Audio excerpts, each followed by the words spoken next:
কেমন আছো তোমরা সবাই? শরীরটা ভীষণ খারাপ ছিল, সঙ্গে মনও। তাই কয়েকটা দিন নয়, প্রায় তোমরাই কাউন্টিং করে দেখো, প্রায় হয়তো 4 দিন ধরে আমি গল্প দিতে পারিনি।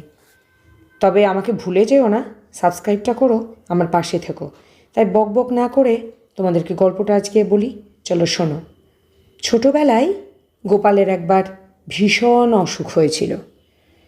গোপালের মা তখন করজোরে মা কালীর কাছে মানত করল, মা, আমার গোপালকে ভালো করে দাও, তোমার কাছে জোড়া মোষ বলি দেব।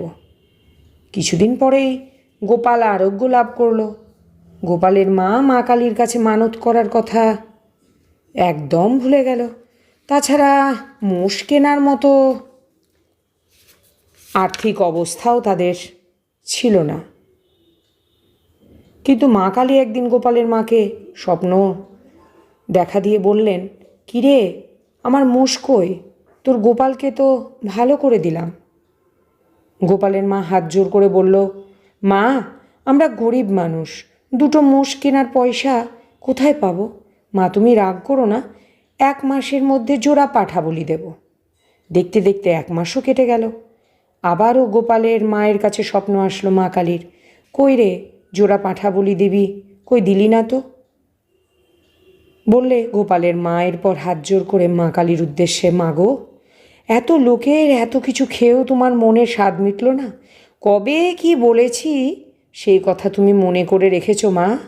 মা কালী রেগে গিয়ে বললে, তবে মানত করেছিলি কেন? গোপালের মা ভয়ে কাঁপতে কাঁপতে বলল, রাগ করো না মা, তুমি রাগ করলে অনর্থ ঘটে যাবে। মানত করেছিলাম ঠিকই, কিন্তু জোড়া মোষ বা জোড়া পাঁঠা বলি দেবার মতো অর্থ কোথায় পাবো মা? তবে এবার কথা দিচ্ছি, 7 দিনের মধ্যে 2টো পায়রা নিশ্চয়ই তোমাকে বলি দেব। 7 দিন পার হয়ে গেলে আজ দিচ্ছি কাল দিচ্ছি করে গোপালের মায়ের মা কালীর কাছে জোড়া পাঠা বলি দেওয়াও সম্ভব হলো না। 7 দিন পরে মা কালী গোপালের মাকে আবার স্বপ্নে দেখা দিয়ে বললেন, কই রে, আমার জোড়া পায়রা কই?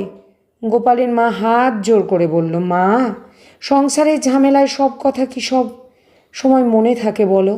এতই যদি কৃপা করলি, মানে জোড়া মোষ জোড়া পায়রা নেমে এলে, তখন করুণাময়ী মা, নিজের করুণা করে পায়রা 2টো ধরে খাও না, আর আমাকে লজ্জা দিও না।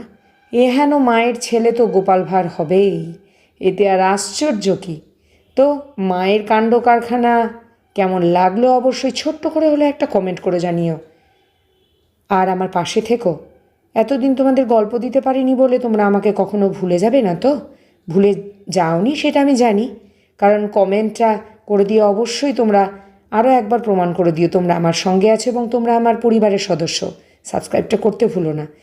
আর তোমরা সব সময় খুব আনন্দে থেকো, সুখে থেকো, শান্তিতে থেকো, সুস্থ থেকো। আজকের মতো আসি, নমস্কার।